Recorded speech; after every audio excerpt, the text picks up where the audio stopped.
to make the lanyard for neck carry. Cut the paracord to 40 inches.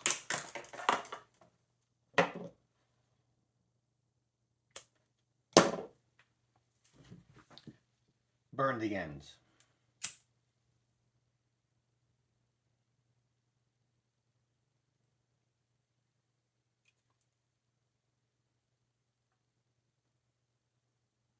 I roll it on the lighter to keep it thin, otherwise it won't pass through the eyelets on the sheath.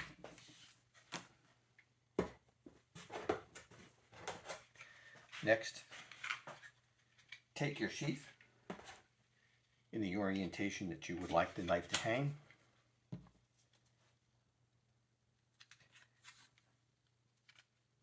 And pass the cord through. We'll take the two tag ends and you'll tie a simple overhand knot in each one.